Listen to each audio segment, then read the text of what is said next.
नमस्कार दोस्तों, आप सबका स्वागत है हमारे चैनल एस्ट्रोवर्ड में। अगर आपने हमारे चैनल को अब तक सब्सक्राइब नहीं किया है तो अभी सब्सक्राइब करें। मकर राशि वालों, शनि देव की 7.5 आपके ऊपर चल रहा है और अभी छाती पर है।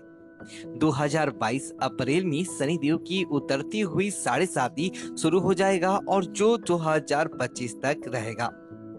अभी शनि देव आपकी लग्न में बैठे हैं और आपके ऊपर छाती पर 7.5 चल रहा है। अब ये समय थोड़ा कष्टकारी तो है, हालांकि बहुत सारे परेशानियां भी है जीवन में। अब हर व्यक्ति के जीवन में शनि की महादशा बुरी हो और ऐसी भी आवश्यकता नहीं है, लेकिन चूंकि छाती पर चल रहा है तो थोड़ी परेशानी तो है। लेकिन 29 अप्रैल 2022 में आपके लग्नों से यानी कि आपके मकर राशि से हटकर कुंभ राशि में प्रवेश कर जाएंगे धन भाव में, और 12 जुलाई 2022 तक कुंभ में ही यहाँ पर मकर में से निकलकर कुंभ में जाएंगे।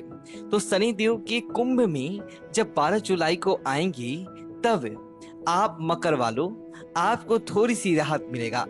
लेकिन 12 जुलाई 2022 को शनि वक्री होकर वापस से मकर में ही आ जाएंगे, तब एक बार फिर से आपके जीवन में 7.5 की परेशानी थोड़ी पीड़ा देगा। हालांकि जब 7.5 चलता है तो उसका दूसरा चरण जो अभी छाती पर चल रहा है धन की मुश्किलों को बढ़ाता है। लेकिन जैसे ही 29 अप्रैल 2022 में आपका तीसरा चरण यानी कि उतरती हुई 7.5 शुरू होगा, तब तीसरे चरण में शनिदेव बाकी दोनों चरणों के नुकसान की भरपाई करते हैं। यानी अभी तक जो आपको शारीरिक कष्ट थे, मानसिक पीड़ाएं थी, जो धन की मुश्किलें थी, उनसे धीरे धीरे राहत 29 अप्रैल के बाद आपको मिलनी शुरू हो जाएगा। तो तीसरा चरण उतना कष्टकारी नहीं होता और आपके ऊपर शनिदेव की कृपा भी बरसेगा, क्योंकि आपकी राशि के स्वामी हैं। अब 7.5 चल रहा है और जैसा कि आपको पता है कि ज्योतिष कहता है कि हर व्यक्ति को जीवन में एक ना एक बार शनि की 7.5 जरूर लगता है, और शनिदेव की 7.5 के 3 चरण होते हैं। तो ये आपका अंतिम चरण चलेगा। हालांकि वर्तमान में आपकी छाती पर चल रहा है। दूसरी बात, चूंकि देखिए जो शनिदेव है सभी 9 ग्रहों में सबसे मंद गति से चलने वाले ग्रह हैं, और ये एक राशि से दूसरी राशि में जाने के लिए लगभग 2.5 साल का समय लेते हैं। तो अभी जो अब मकर में है अब वह कुंभ में जाएंगे, और आप 2.5 साल जब तक आपको 6 महीने और बचे हैं, तो यहाँ पर शनिदेव जो है वो रोगों को बढ़ाने वाला, दुख तकलीफ देने वाले ग्रह हैं, लेकिन तकनीकी क्षेत्रों से लाभ भी करवाते हैं। भूमि के नीचे से निकलने वाली चीजों से आपको लाभ देते हैं, जैसे लोहा, तेल, ऑयल जैसे चीजों, जैसे कि जेल के ग्रह के कारक भी जेल जाने के योग जो है शनिदेव बनाते हैं। अब शनिदेव की अगर महादशा चले तो उसकी सालों तक चली रही है, और शनिदेव आपकी राशि के स्वामी हैं। हालांकि शनिदेव को क्रूर ग्रह माना जाता है, लेकिन ये सही भी नहीं है, क्योंकि वो न्याय प्रिय है, आपके कर्मों का फल देते हैं। हालांकि शनि की बुरी दृष्टि अगर किसी के ऊपर पड़ जाए तो परेशानियां जीवन में बढ़ जाती है और मुश्किलें बढ़ती ही चली जाती है। तो 2022 में आप मकर वालों के जीवन पर जब उतरती हुई 7.5 शुरू होगा तो क्या सकारात्मक और क्या नकारात्मक चीजें होंगी आपके जीवन में, आज हम आपको यही बताएंगे। देखिए, ज्योतिष में जो 9 ग्रह हैं उनमें सबसे नुकसानदेह यानी नुकसान कराने वाले यानी लाभ कराने वाले वो शनि ही है। अब शनि देव जो है नकारात्मक दृष्टि अगर किसी भाव पर डाल दी तो स्थिति खराब कर देती हैं, दुर्भाग्य लाती हैं, और नकारात्मक प्रभाव होने से करियर में बाधाएं, शिक्षा में बाधाएं, नौकरी विवाह के मामलों में भी परेशानी होता है। तो जीवन के हर एक कदम पर सिर्फ परेशानियां ही देते हैं अगर वह निगेटिव चीजें करे तो अगर कुंडली में सकारात्मक रूप से वो फल दें तब आपको आकस्मिक रूप से धन भी मिलता है, आपका मान प्रतिष्ठा बढ़ता है, आप सोच भी नहीं सकते कि कितनी तेजी से आप तरक्की कर जाते हैं।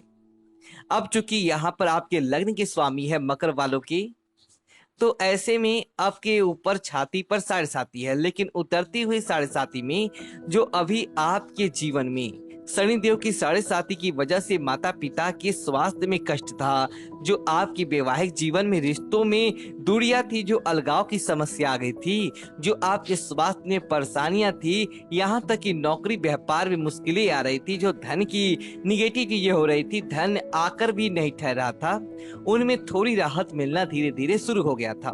क्योंकि शनिदेव सने सने बढ़ते भी हैं तो सने सने फल भी देते हैं। अब जब आपके लाभकारी भाव में स्थित होंगे तो आपका भाग्य भी बढ़ाएंगे। अब शनिदेव आपकी कुंडली में जिस भाव में बैठते हैं उसी के अनुसार फल देते हैं। हालांकि गोचर में भी उसी अनुसार फल देते हैं, पर उनका नाराज होना जीवन की समस्याओं को बढ़ा देता है। तो 17 जनवरी 2023 से जो कुंभ राशि में वो एक बार फिर से जाएंगे, तो तब वे आपके जीवन पर इसका क्या प्रभाव पड़ेगा। देखिए, जो मकर वाले हैं, अब यहाँ पर 7.5 का जो अंतिम चरण है वो बहुत मायने रखता है, बहुत खास होता है। क्योंकि ये अंतिम चरण या तो सब कुछ दी जाता है या बहुत कुछ आपको परेशानी में डालने के लिए होता है। पर एक बात है, वो आपको ठोक कर कुंदन बना देते हैं, बिल्कुल सोना। तो इस सोने से फायदा कैसे उठाए। देखिए, आपके शनिदेव पहले और दूसरे भाव के स्वामी हैं, यानी लग्न के और धन भाव के स्वामी हैं। पहला भाव आपका व्यक्तित्व का भाव है और दूसरा भाव घर परिवार का भाव है, धन का भाव है, आपकी वाणी का भाव है। तो जो 2022 है, शुरुआत में शनिदेव आपके लग्न में है, लेकिन जब वह राशि परिवर्तन करेंगे 29 अप्रैल को से लेकर जुलाई तक का जो वक्त है, आपके धन भाव में रहेंगे और बाकी समय वो अपने वक्री होकर आपके लग्न में आ जाएंगे। तो धन के मामलों के लिए ये समय आपके लिए अच्छा तो है, लेकिन किसी भी प्रकार का किसी को भी धन तो आएगा, पर उधार ना दे, कर्जे ना दे। व्यापारी हैं, जरूरत से ज्यादा सामान उधार ना दे, नहीं तो क्या होगा, आपकी कार्य रुकेंगे, धन आने में थोड़ी सी परेशानी होंगे। तो धन के मामलों में जरा संभल के रहेगा, पूरी तरीके से लिखा पढ़ी के साथ, लेकिन फिर भी धन के मामलों में किसी पर भरोसा ना करें। इस समय आकस्मिक रूप से बेवजह का खर्चा भी हो सकता है आपके जीवन में, इन खर्चों से बचे। आप बजट बनाकर कार्य करें, नहीं तो आर्थिक स्थिति आपकी प्रभावित होंगे। लेकिन अगर हम आपके करियर की बात करें तो छोटी मोटी मुश्किलें भी दिखती हैं। इसके कारण आपको थोड़ी सी परेशानी हो सकता है, जैसे कि रिश्तों में थोड़ी दूरियां है, माता पिता के स्वास्थ्य में जो कष्ट है वो आपको हो सकता है कुछ समय के लिए थोड़ा सा आप मानसिक तनाव दे दे, बेवजह आपको लगे कि जैसे टेंशन बढ़ा हुआ है। हालांकि ये बहुत हद तक आप इन चीजों को संभाल लेंगे और दैनिक जीवन में इन चीजों को अब जगह बनाने ना दें, बल्कि सकारात्मक सोच के साथ आगे बढ़ें। और आपको नौकरी में आपका जैसे स्थान परिवर्तन हो सकता है, और इस समय जॉब करते हैं तो जरा संभल कर, क्योंकि उतरती हुई 7.5 है तो परीक्षाएं भी लेंगी। तो आपको कोई भी ऐसा कार्य नहीं करना जो आप इस परीक्षा में आप उत्तीर्ण ना हो पाए, नहीं तो आपका फिर टेंशन बढ़ेगा। इसलिए मानसिक तनाव से बचना है और एकदम से उतावलापन में आने से बचे, क्योंकि जाते जाते कहीं ना कहीं आपके दिमाग को उथल पुथल करेंगे और आप में उतावलापन आएगा, जिसके कारण अच्छी होने वाली चीजें भी गड़बड़ हो जाएंगी। हालांकि नौकरी कहीं छूट ना जाए, नौकरी से संबंधित कोई परेशानी ना हो जाए, तो इस समय आप जैसे घूस वगैरह लेने से बचें, किसी भी तरीके रिश्वत लेने से बचें, ईमानदारी के साथ कार्य करें। आपके सामने धन जैसी चीजें की आकस्मिक समस्याएं भी आ सकता है, तो आकस्मिक रूप से धन की बाढ़ भी आ सकती है, यानी कि आकस्मिक धन लाभ भी हो सकता है। तो ऐसे में इस समय शांत रहें, दिमाग यूज करें, क्योंकि जाते जाते कुछ ना कुछ तो उथल पुथल मचाएंगे जीवन में। तो ऐसे में सलाह यही है कि अपने मेहनत पर भरोसा रखें, नियमों का पालन करें, और जितना ज्यादा आप लीज से हट कर जाना चाहेंगे उतना ही परेशान होंगे। इसलिए जैसी जो चीजें चलती हैं उसी में थोड़ा मेहनत करके उसको बेहतर करें, पर अभी उतना ज्यादा आपको एक्साइटेड नहीं होना है। तो शनिदेव का यह गोचर जो कि 2022 से 22 तो समाप्ति होने को, तो 23-24, तो ये आपके शिक्षा के मामलों में सबसे ज्यादा आपको लाभ देगा, क्योंकि इस समय आपकी जो पढ़ाई लिखाई है वो बेहतर होगा। आपकी एकाग्रता पे आपको थोड़ा फोकस तो करना होगा। तो आप भगवान सूर्य को प्रणाम करके गायत्री मंत्र रोज 27 बार पाठ करें, तो पढ़ाई पे फोकस बना रहेगा और मन व्याकुल नहीं होगा, खासकर जो विद्यार्थी है। जिसके कारण आपको अपनी अपनी अपेक्षाओं से कम परिणाम मिलेगा, लेकिन आपको गायत्री मंत्र पढ़ना है और दिमाग को शांत रखना है। और साथ ही बुरी संगति से, बुरी आदतों से बचिए, क्योंकि मकर राशि के बच्चे जल्दी ही बुरी संगति में पड़ जाते हैं। इनसे आपको बाहर निकलना है। हालांकि घर के मामलों की बात करें तो छोटे मोटे समस्याएं दिखती है। यदि आप सामाजिक व्यक्ति हैं तो इस समय आपका समाज में मान सम्मान प्रसिद्धि आपको उतना नहीं मिलेगा जितना आप चाहते हैं, इसलिए अपनी वाणी पर थोड़ा कंट्रोल रखें। हो सकता है आप कुछ और बोलना चाहे कुछ और बोल दें, तो अपनी वाणी पर कंट्रोल बनाए रखें। कुछ भी बोलने के पहले 2 बार सोच लें, आपके लिए यही बेहतर होगा। क्या करें कि सब कुछ अच्छा होता चला जाए?